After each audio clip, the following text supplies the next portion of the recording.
Hey guys, how's it going? Michael Troy here. Today we're looking at Spider-Man and Wolverine issue 2 with this amazing Erik Larsen variant cover. I am so excited about this. I've been waiting for this. I'm so happy I was able to get my hands on a copy. Cannot wait to share it with you. Subscribe to my channel if you haven't already. Hit that like button and let's get right into it. It is so cool to see somewhat of a resurgence and renaissance in the Image founders. Jim Lee is back on Batman. We have Rob Liefeld returning to Image with Youngblood.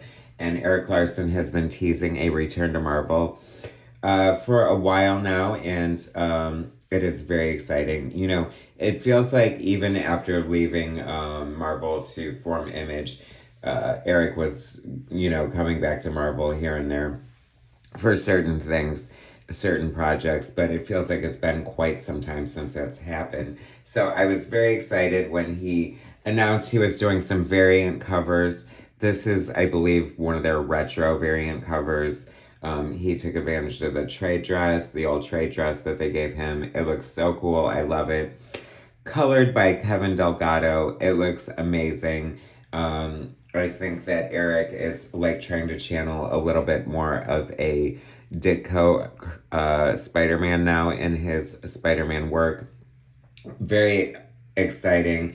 There's a Venom black, white, and blood or red or something like that series coming, anthology, and Erik is doing a 10-page of Spider-Man versus Venom story.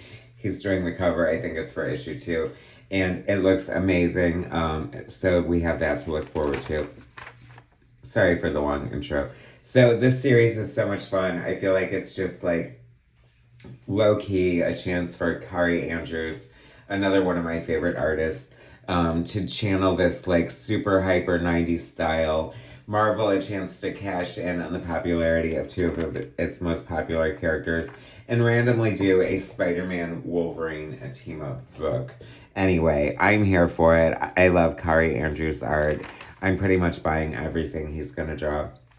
Wolverine, Spider-Man just found out that Wolverine possibly killed his parents when he was a spy working for the Red Skull. I know, crazy, like why remember Spider-Man's parents being spies and all that shit. I kind of forgot about it, but here we are revisiting it and whatever. I guess we needed a reason for the story. So needless to say, Spidey is pissed and they are going at it full throttle. And I'm so here for it. I love turning the book sideways like you would have to on an old 90s Image comic book. The art is explosive. It's channeling that. It's just big and in your face. Normally, like, I feel like there's a new sort of trend to want to draw Wolverine with a sexy, shapely ass. And I was kind of against it until I saw his sexy, shapely ass here drawn by Kari Andrews. So bring it on, all right? Anyway, writer Mark Guggenheim, color artist Brian Reber, Kari Andrews, artist, and letterer VC's Travis Lanham. Can you believe we got this Erik Larsen variant cover? It is so cool. I'm so excited by it. The next one, his like Venom stuff looks amazing. He colored that cover himself. He's such a good colorist as well. I love Erik Larsen so much. He's so cool on Spider-Man, and it is so good to see him back a little bit.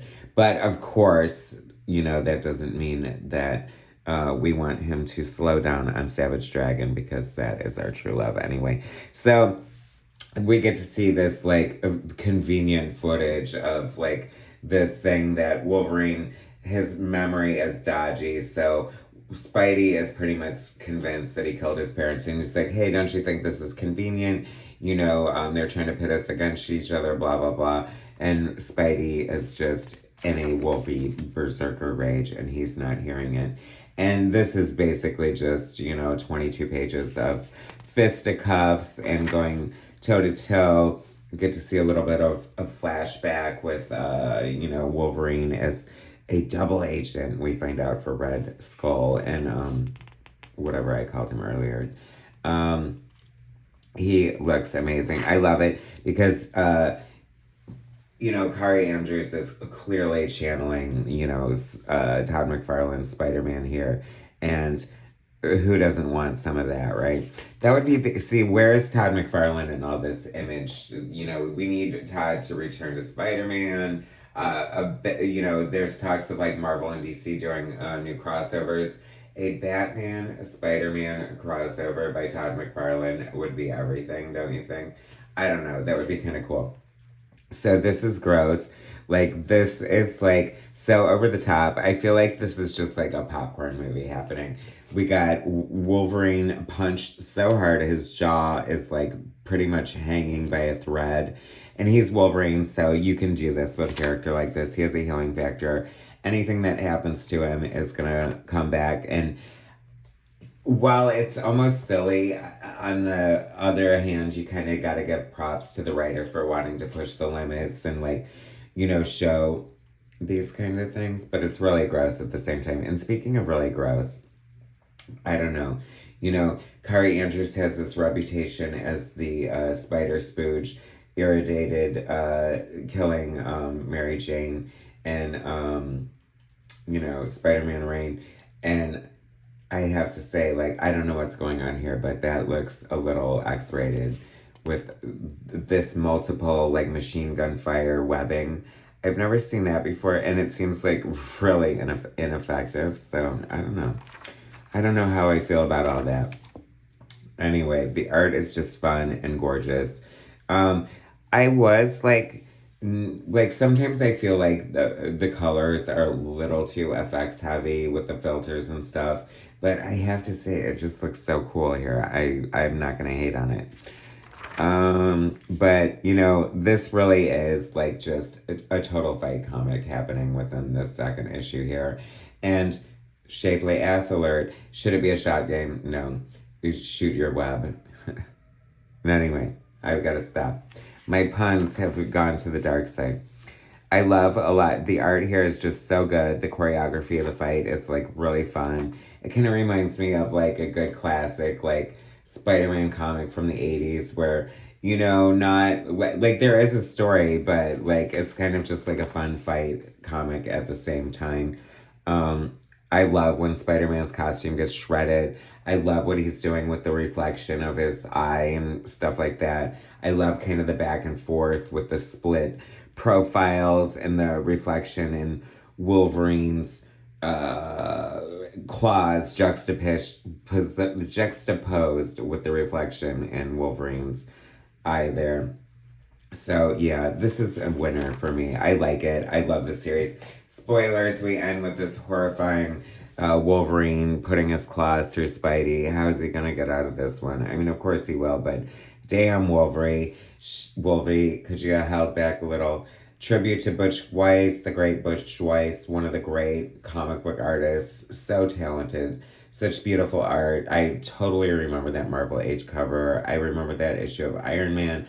I always loved his like sleek, beautiful style, reminiscent of Michael Golden, as you can see from his Micronauts here. Just like so great. Another tragic loss gone too soon in the comic book world.